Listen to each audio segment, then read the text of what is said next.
God's work, Opus Dei in Latin.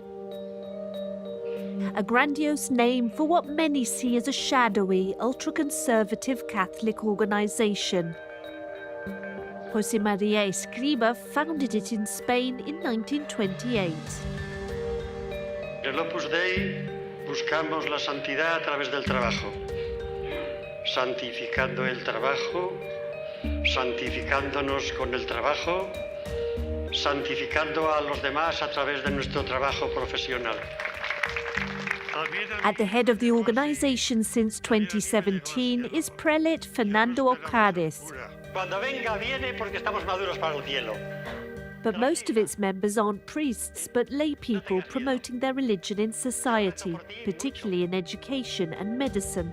Porque el Opus Dei no es solo Opus, como muchos decimos, sino Opus Dei, obra de Dios. Es decir, que saldrá gracias a Dios. Opus Dei's YouTube channel presents a joyful image to audiences around the world. Today, the movement says it has 90,000 members, including 41,500 in Spain. But behind these idyllic images lies a darker reality.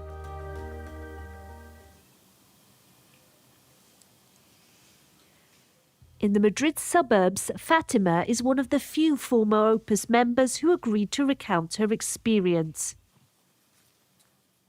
Here I was giving Bible lessons to the children. She joined Opus at 14 with her twin sister and spent more than 20 years in it. She was an assistant numerary, the lowest rank within the organisation, reserved for women. Our whole life we do the same thing. Ironing, cleaning, cooking. You don't have any other choice. And they don't pay you for that. I was supposed to have a salary, but I never earned a thing. Not a cent.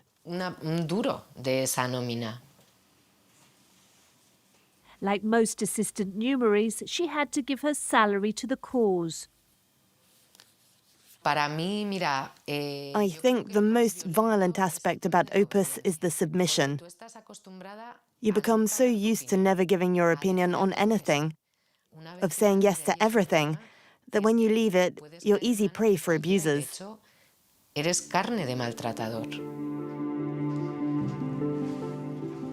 In keeping with Opus Dei practice, Fatima wore a cilice 2 hours a day. The cilice is a method of self-mutilation practiced by Opus Dei. You wrap this belt of spiked metal around your thigh and pull it really tight. Sometimes the cilice would get stuck in my skin and that would really hurt, especially when you had to take it off. Imagine having to sit down, stand up, shower, bend down to pick something up.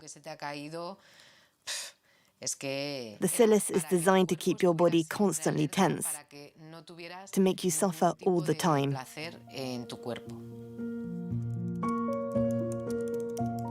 Over the last few years, the allegations against Opus have multiplied. La escena y se vincula directamente con el Opus Dei. El propio Papa Francisco se manifestó al respecto a partir de la denuncia de 43 mujeres adolescentes que fueron reclutadas y explotadas por el Opus Dei. 5 priests are still under investigation over that case in Argentina. No tienen nada que investigar. Ellos saben lo que pasó. Ellos saben lo que pasó. El Opus Dei miente. And yet Opus Dei is still not considered a sect and is recognized by the Vatican. Education has become a priority in Opus Dei's mission. In Spain, it manages many after-school centres like this one in central Barcelona. Casi todas las tardes, cuando llego a Terral y enciendo las luces, pienso... In this promotional video, they highlight virtually free childcare, help with homework, singing lessons, drama, or even sport, without ever openly talking about religion. En un espacio que básicamente les ayude a crecer como personas. We visited this after-school centre with a hidden camera, posing as interested parents. Welcome to Terral. Here we work with parents from primary school right up to their final year of school. The director tells us she's a member of Opus Dei. I joined Opus Dei as an adult. My family weren't members, but I was attracted by its joy and by the way it treats people. 2 hours a day from Monday to Friday, the children here are looked after by carefully chosen volunteers. Values are really important, whether it comes to the volunteers or the parents. There are lots of ideologies out there that we don't want to bring in here. I'm very religious. I'd like my daughter to receive a religious education. Do you do that as well as helping with homework? I'm going to show you the chapel. Every Thursday, a priest comes to get to know the girls and to know if they need to speak about their beliefs. The director gives us a leaflet to teach us more about Opus. You could also be instructed by a priest. A priest, of course, from Opus Dei.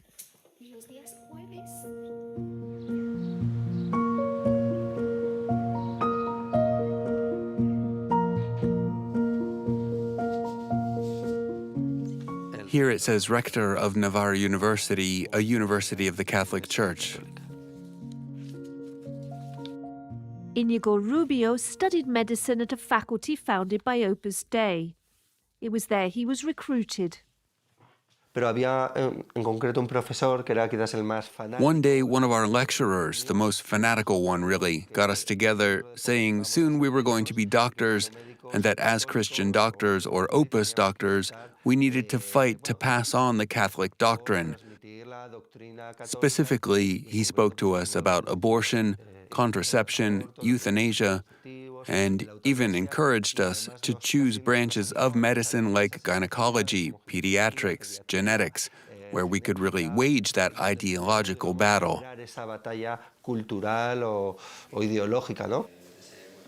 Inigo left Opus Dei 1 year after joining. Today, he's a psychiatrist specializing in the study of sects.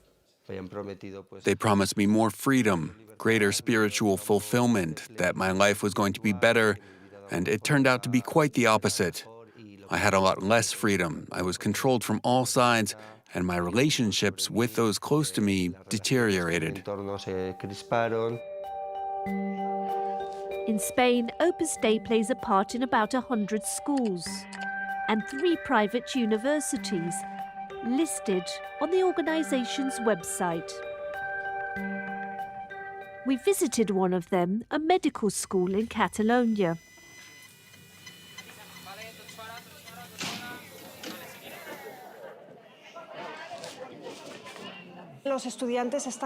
Here the students are learning to carry out an emergency intubation. Thanks to this practical training, we have an employment rate of 94% when they graduate. The vice-rector stresses the excellence of the training, but is more cautious when discussing the values promoted here. Of course, you have to always respect the patient's values, but in cases like euthanasia, the personal convictions of the student also need to be taken into account. The students here don't necessarily know the university is tied to Opus Dei. Alex is in his 5th year, chosen by management to answer our questions. Did you know that this university is connected to Opus Dei? No, you don't notice that. Here they really concentrate on professional training, not so much on how and what you think. And yet right by the entrance to the university, there is this chapel, which we filmed discreetly. Next to Pope John Paul II, there are leaflets showing Opus Dei founder José María Escrivá.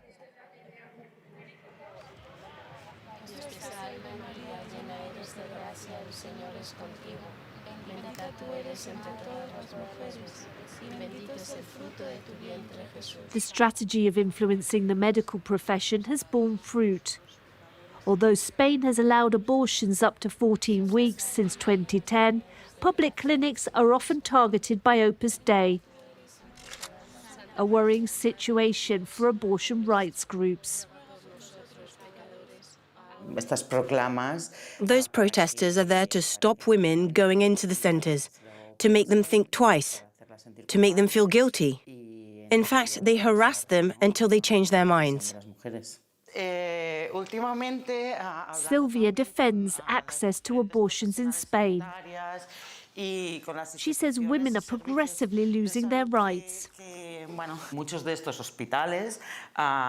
In a lot of public hospitals, where women should be able to access an abortion, they find themselves being attended by professionals who belong to Opus, or think like Opus. In Madrid, for example, fewer than 1% of women use the public healthcare system for abortion. The rest are forced to go to a private clinic.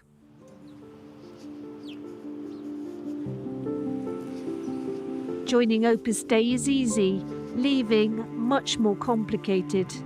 17 years after getting out, Fatima has rebuilt her life with the help of friends and family. ¿Qué tal, cariño?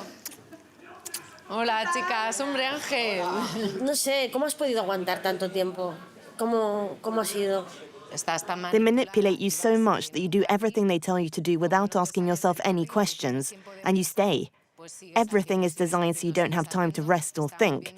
It all works by you never having any time to rest, to start thinking. You don't have any chance to ask yourself the right questions and realize you need to get out. I've got really good people around me now. I feel loved for who I really am, not just what I can give. It's really magical to be with people who love you, just like that, without any ulterior motive. That really touches me.